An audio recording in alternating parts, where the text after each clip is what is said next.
Boa noite, torcedores, flamenguistas e amantes do futebol. Terminou agora há pouco no estádio do Maracanã mais uma vitória do Flamengo, 2-0 em cima do Atlético Paranaense, 2-1, desculpa, em cima do Atlético Paranaense pela Copa do Brasil, jogo de ida das quartas de final. Bom, resultado justo. O Flamengo poderia até sair com uma diferença maior, né? 3-1, pelo menos, do Maracanã. Mas o placar fica de bom tamanho para o que foi o Flamengo no decorrer do primeiro e do segundo tempo. O Atlético Paranaense mereceu o gol? Não, não mereceu o gol. Pelo menos pelo primeiro tempo que fez. Um time completamente defensivo, onde manteve essa característica do segundo tempo, tudo para levar pelo menos um empate lá para a Arena da Baixada ou levar menos gols possíveis do Flamengo na noite de hoje. E acabou encontrando um gol ali na falha do Pulgar. A bola quicou perto dele, encobriu ele.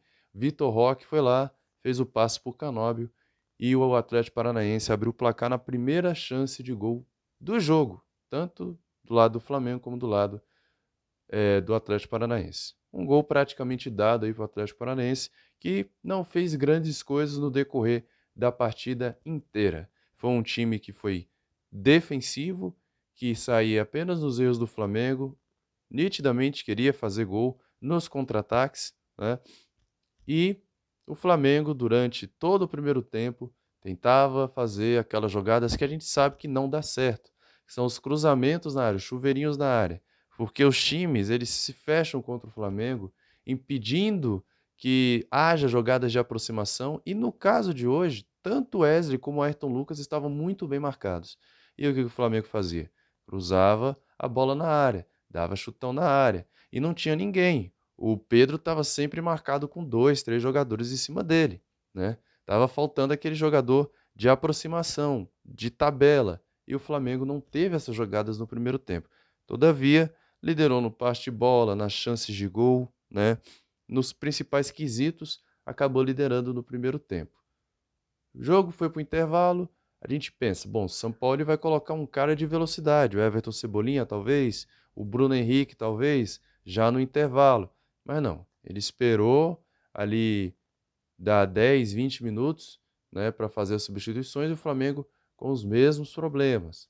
Não tinha jogada de triangulação, não tinha jogada de aproximação.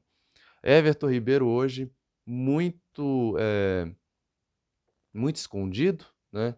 Muito discreto hoje. Vou dar a nota dos jogadores daqui a pouco. O Pulgar dando outros erros, levou um cartão amarelo com uma falta totalmente desnecessária. Não fez uma boa partida hoje. O Eric Pulgar que não joga contra o Palmeiras no próximo sábado. Mas aí o São Paulo finalmente mexeu, né?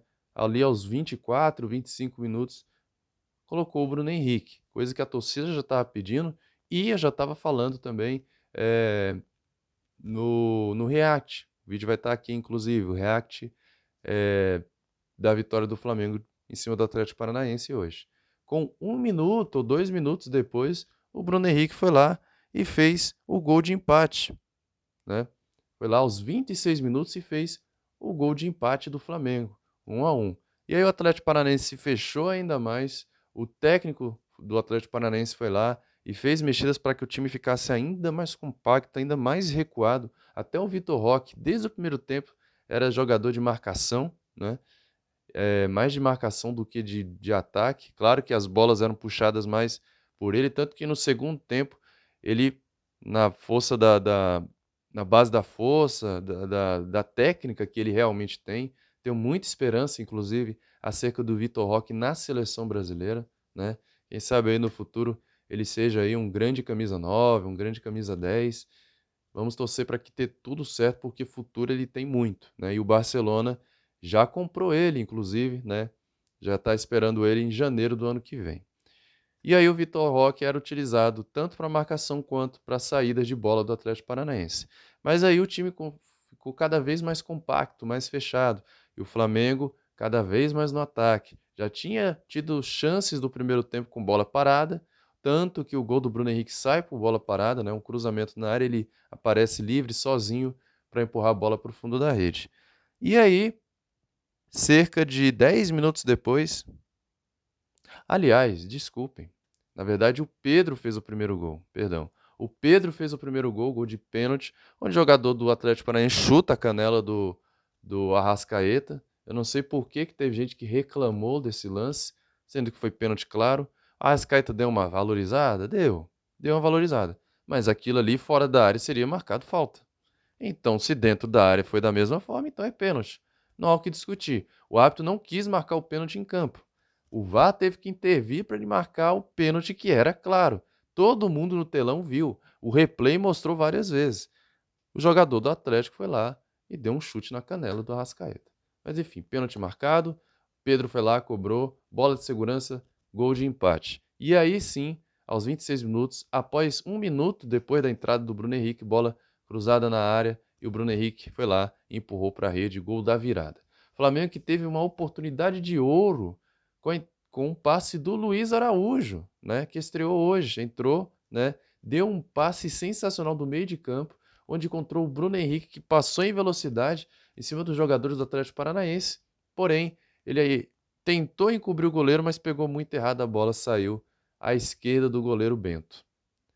E aí o Atlético tentou ali forçar ali algumas jogadas ali entre os 35 e 40 minutos do jogo, mas sem grandes perigos, e aí o Flamengo ficou com esse resultado mesmo, 2-1. O Flamengo pode, se o Flamengo não perder a partida que vem, já se classifica, 0-0 é do Flamengo, né? Qualquer vitória do Flamengo classifica, né? O Atlético Paranaense precisa marcar um gol, né, para ir para os pênaltis, se eu não estiver enganado. Então é isso. É um jogo difícil, onde o Flamengo tem que ganhar, aliás, tem que evitar perder essa partida, né? Jogar como jogou hoje, com disposição, com luta, com garra, não vacilar tanto na zaga hoje como o Pulgar fez, né? E é isso. Terá a vaga assegurada para as semifinais. Scout do jogo foi 12 chutes do Flamengo, com 4 chutes a gol, e o Atlético Paranaense com 8, 2 para a direção do gol. Posse de bola 75% para o Flamengo, 25% para o Atlético Paranaense. Passes 745, só para você ver o amplo domínio na posse de bola e nas jogadas que eu acabei de falar. Só o Flamengo jogou, tanto no primeiro tempo como em boa parte do segundo tempo. Faltas, 14 do Flamengo, 23 do Atlético Paranaense, né? Cartões amarelos 2-2 para cada lado, cartões vermelhos nenhum, impedimentos 2 do Flamengo, 1 do Atlético Paranaense, escanteios 4 para o Flamengo, 5 para o Atlético Paranaense. E agora vamos para encerrar para a nota individual de cada jogador. Matheus Cunha foi bem hoje, não teve culpa nenhuma no gol do Atlético Paranaense, né? Foi uma nota regular aí para o Matheus Cunha. Wesley fez boas jogadas ali, principalmente no segundo tempo, tentou buscar alguma coisa ali no primeiro tempo, mesmo sendo bem marcado, né? Uma partida regular aí do Wesley. Fabrício Bruno, eu acredito que deu uma vacilada ali junto com o Pulgar, né? Mas vou dar uma nota regular para ele. Davi Luiz, que perdeu uma bola ali na frente ali da área do Flamengo, cara.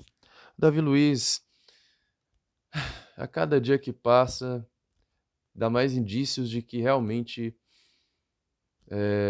o tempo dele vestindo a camisa do Flamengo vai passando cada vez mais, né? Partida de regular para baixo hoje, viu, Davi Luiz? Ayrton Lucas errou uns passes ali também, ficou bem marcado, meio discreto, porém, segundo tempo apareceu mais ali, fez boas jogadas. Foi regular, Ayrton Lucas hoje.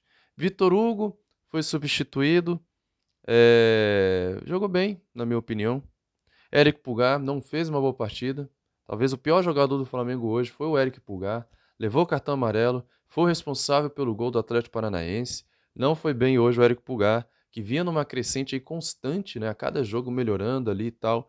E hoje falhou no gol do Atlético Paranaense. Não jogou bem hoje. Pior jogador do Flamengo hoje na partida. Gerson, regular. Everton Ribeiro, muito discreto hoje, muito apagado hoje. Quase não apareceu.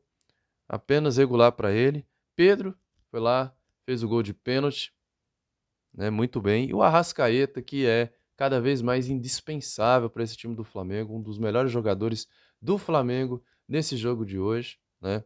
Foi ali o jogador que sofreu o pênalti, Foi ali o jogador que fez as melhores jogadas ali de desafogo ali do Flamengo ali na direção do ataque, né. Teve uma cobrança de falta linda, que faltou pouco para entrar a bola, né, faltou muito pouco mesmo para entrar. Foi bem hoje, foi um dos melhores jogadores do Flamengo.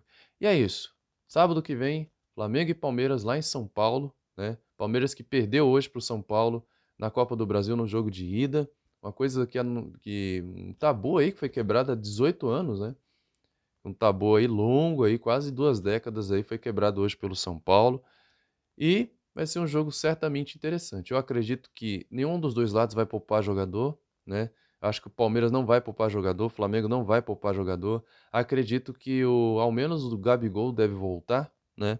Não sei aí como é que tá o estado do Léo Pereira, mas o Gabigol muito provavelmente vai voltar.